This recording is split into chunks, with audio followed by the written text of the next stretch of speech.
الحمد لله رب العالمين، والصلاة والسلام على سيد المرسلين وعلى آله وصحبه أجمعين. أما بعد. ബഹുമാനമുള്ള മുഅ്മിനീങ്ങളെ, അല്ലാഹു നമുക്കെല്ലാവർക്കും ഈ പ്രഭാതം ഖൈറുള്ളതാക്കി തരട്ടെ. നമ്മൾ ഏർപ്പെടുന്ന വിഷയങ്ങളിലൊക്കെ അല്ലാഹു നമുക്ക് വിജയവും കാവലും നൽകട്ടെ.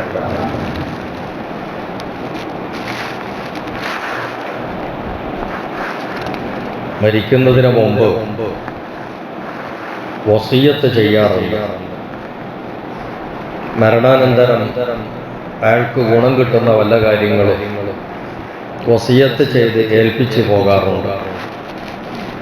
അതുപോലെ മരണാനന്തരം കരുതൽ കാണിക്കേണ്ട, ശ്രദ്ധ പുലർത്തേണ്ട വിഷയത്തിൽ ചിലപ്പോൾ ചില കാര്യങ്ങളൊക്കെ വസിയ്യത്ത് ചെയ്യാറുണ്ട്. അതുപോലെ തന്നെ നമ്മൾ ആരോടാണോ വസിയ്യത്ത് പറയുന്നതെങ്കിൽ അയാൾ നന്നാകാൻ വേണ്ടി അദ്ദേഹത്തിൻ്റെ ദീനിയോ ഉഖറവിയോ ആയിട്ടുള്ള വിഷയത്തിൽ ഗുണം കിട്ടത്തക്ക വിധം എന്തെങ്കിലും ഓതാനോ ചൊല്ലാനോ ഒക്കെ ആയിട്ട് അങ്ങനെയും വസിയ്യത്ത് നൽകാറുണ്ട്. തിരുനബി സല്ലല്ലാഹു അലൈഹി വസല്ലമ തങ്ങളുടെ വഫാത്തോടടുത്ത സമയം അവിടുന്ന് ചെയ്തത് വസിയ്യത്താണ് ഇന്ന് നിങ്ങളുടെ ശ്രദ്ധയിൽ കൊണ്ടുവരുന്നത്.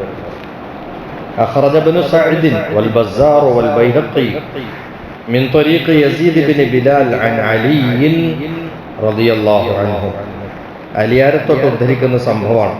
ഒരുപാട് ഇമാമിങ്ങൾ ഇത് റിപ്പോർട്ട് ചെയ്തിട്ടുണ്ട്. അലിയാർ തങ്ങൾ പറയാണ്, ഔസാ റസൂലുള്ളാഹി സ്വല്ലല്ലാഹു അലൈഹി വസല്ലം, അല്ലാഹുവിന്റെ ദൂതർ വസിയ്യത്ത് പറഞ്ഞു. എന്ത്? അല്ലാ യഗ്സിലഹു അഹദുൻ ഗൈരി, ഞാനല്ലാതെ വേറെ ആരും നബിയെ കുളിപ്പിക്കരുത്, മയ്യിത്ത് കുളിപ്പിക്കരുത്, ഞാനല്ലാതെ വേറെ ആരും മയ്യിത്ത് കുളിപ്പിക്കരുത് എന്ന് അല്ലാഹുവിന്റെ റസൂൽ വസിയ്യത്ത് പറഞ്ഞിട്ടുണ്ട്. അലിയാരാരാ? അലി ഇബ്നു അബീ ത്വാലിബ് തങ്ങൾ വളരെ ചെറുപ്പമായിരിക്കവേ മുത്തുനബി തങ്ങൾ ദത്തെടുത്ത് വളർത്തിയതാണ്. മൂപ്പരെ കൊണ്ടുവന്നിട്ട് ആ കുഞ്ഞിനെ വളർത്തി കൊണ്ടുവന്ന് വലുതാക്കി കുട്ടികളെ കൂട്ടത്തിൽ പരിശുദ്ധ പ്രവാചകർക്ക് നുബുവത്ത് കിട്ടിയപ്പോൾ ആദ്യമാദ്യം ഇസ്ലാം മതം പ്രഖ്യാപിച്ചിട്ട് കടന്നു വന്നിട്ടുള്ള ആളുകളുടെ കൂട്ടത്തിൽ ഒന്നാമനാണ് അലി ഇബ്നു അബീ ത്വാലിബ് റളിയല്ലാഹു അൻഹു. ആ അലി തങ്ങൾ തിരുനബിയുടെ സഹചാരിയായി കൂടെ നടക്കുന്ന ആളായി അങ്ങനെ അവസാനം ഫാത്തിമ ബിബി റളിയല്ലാഹു അൻഹയെ തിരുനബിയുടെ മോളെ അലിയാർ തങ്ങൾക്ക് കല്യാണം കഴിച്ചു കൊടുത്ത് പുതിയാപ്പിളയായി. പക്ഷെ പുതിയാപ്പിള ആയാലും ഒരു കുടുംബ ബന്ധം എന്നതിലുപരി അള്ളാഹുവിൻ്റെ തിരുദൂതരുടെ ഏറ്റവും പ്രിയപ്പെട്ട അടുത്ത ഒരാള് എന്ന നിലയിൽ തിരുനബിയോടുള്ള വല്ലാത്ത ചങ്ങാത്തവും സഹവാസവും അവിടത്തോട് അടങ്ങാത്ത എന്താ പറയുക മഹബ്ബത്ത്, ആത്മീയമായിട്ടുള്ള സ്നേഹവും ഇഷ്ടവും ഒക്കെ ആയിട്ട് കഴിഞ്ഞുകൂടിയ ആളാണ് അലി ഇബ്നു അബീ ത്വാലിബ് റളിയല്ലാഹു അൻഹു.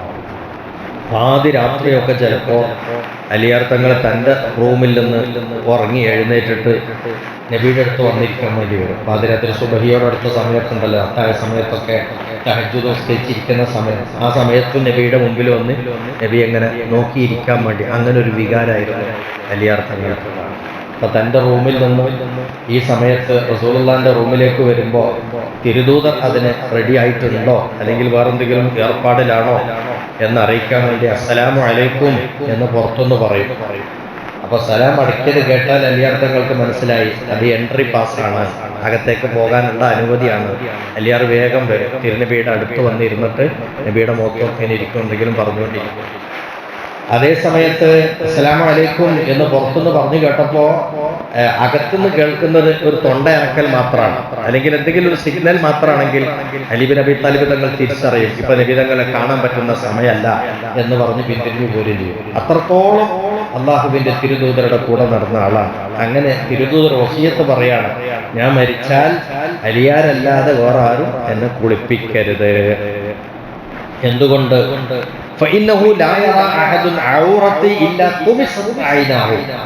എന്റെ ഔറത്തെങ്ങാനും കണ്ടുപോയാൽ, ആരെങ്കിലും കണ്ടാൽ ഇല്ല തുമിസത്ത് ഐനാഹു, അവന്റെ രണ്ട് കണ്ണിന്റെ കാഴ്ചയും എടുക്കപ്പെട്ടു പോകും, കണ്ണിന്റെ കാഴ്ച പോയി പോകും.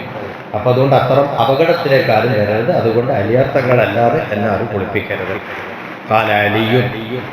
അങ്ങനെ അലിയാർ തങ്ങൾ പറയാണ്, ഈ വസിയത്തിന്റെ അനന്തരം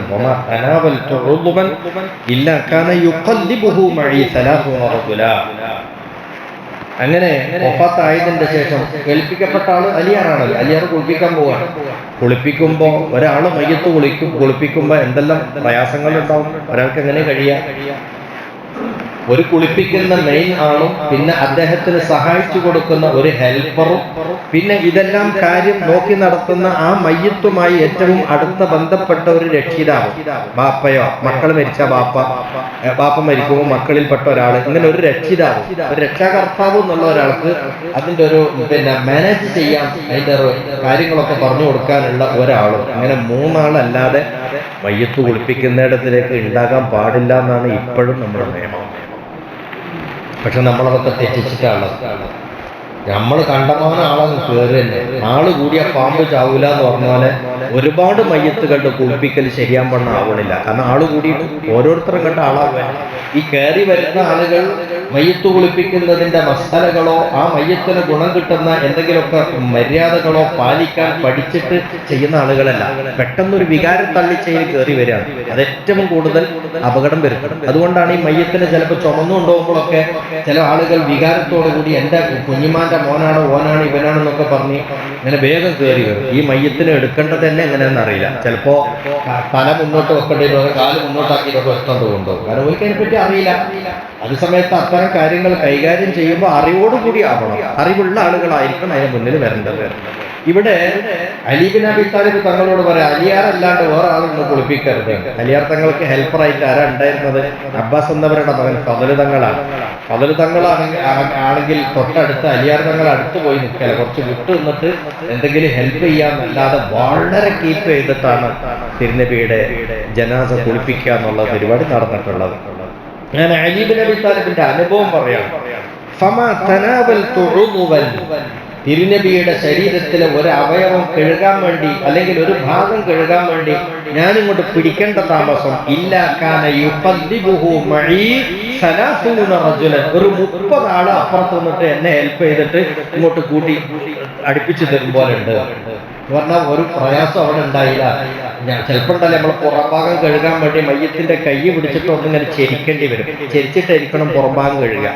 അങ്ങനെ ഈ ചെരിക്കുമ്പോൾ ഒരു പ്രയാസം അനുഭവപ്പെടുന്നില്ല. 30 ആള് അപ്പുറത്തോട്ട് തള്ളിത്തരും പോലെ ഉണ്ട്. അത്രയും കൂളായിട്ട് വളരെ എളുപ്പത്തിൽ എനിക്ക് അല്ലാഹുവിന്റെ തിരുദൂതരുടെ ഭൂമേനി കുളിപ്പിക്കുന്നതിന് സൗകര്യം ചെയ്ത് വഴങ്ങിത്തരുന്നത് പോലെയാണ് അനുഭവപ്പെട്ടത്. ഒരു പ്രയാസം ഉണ്ടായിട്ടില്ല. അങ്ങനെ അള്ളാഹുവിന്റെ തിരുദൂതരെ കുളിപ്പിച്ചു കഴിഞ്ഞു. ഒരു പ്രയാസമില്ല. ഫളലുബിൻ അബി തങ്ങള്, ഫളലുബിൻ അബ്ബാസ് തങ്ങള് വെള്ളം എടുത്തു കൊടുക്കുന്നുണ്ട്, കഴുകുന്നുണ്ട്, വളരെ വൃത്തിയായിട്ട്. അധികം ആളില്ല. ഇപ്പോഴും നമ്മൾ ശ്രദ്ധിക്കണം, മയ്യത്തിന്റെ ഔറത്ത് കാണാൻ പറ്റുന്നതല്ല.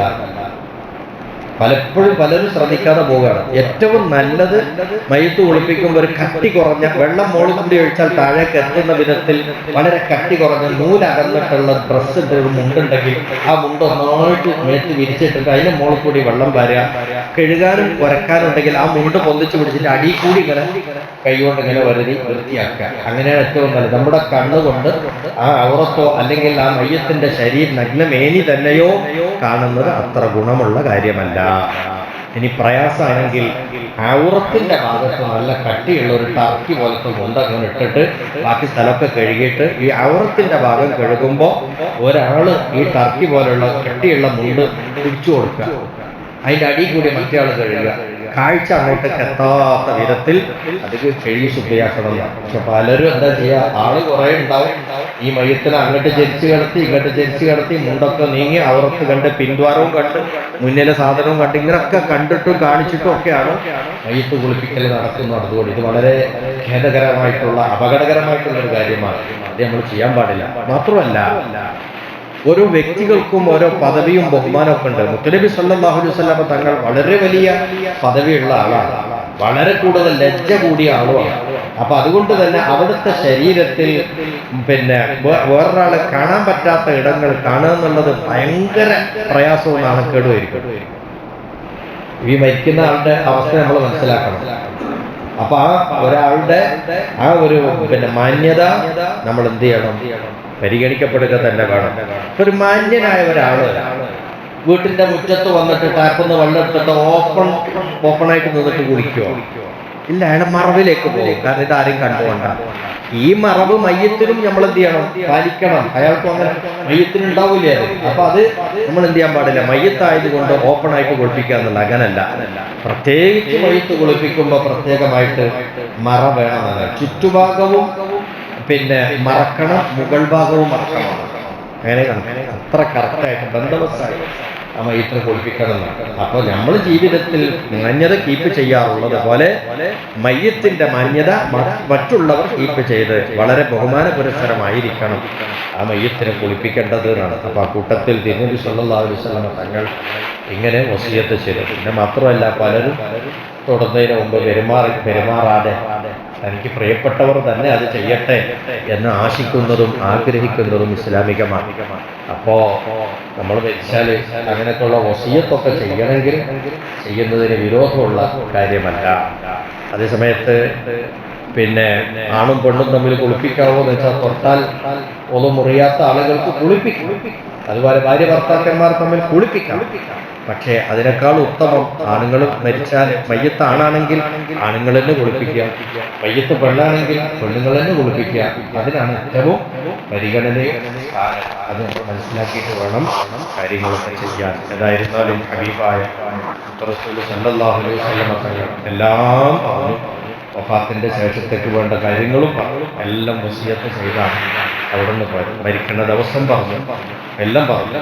പിന്നെ എല്ലാ കാര്യങ്ങളും മറയടക്കപ്പെടുന്ന വിഷയങ്ങൾ പോലും എല്ലാവരോടും അല്ലെങ്കിലും സ്വകാര്യമായിട്ടെങ്കിലും ചിലരോടൊക്കെ പറഞ്ഞിട്ട് തന്നെയാണ്, സൂചന നൽകിയിട്ട് തന്നെയാണ് അവിടുന്ന് ഇഹലോകവാസം പഠിച്ചത്. അല്ലാഹു തആല ഹബീബായ നബി തങ്ങളെ അവിടത്തേക്ക് വസീലത്ത് പദവി നൽകി അനുഗ്രഹിക്കട്ടെ.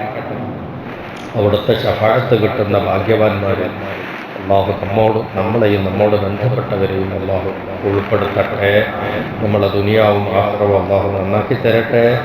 വആഖിറു ദഅ്വാനാ അനിൽ ഹംദുലില്ലാഹി റബ്ബിൽ ആലമീൻ.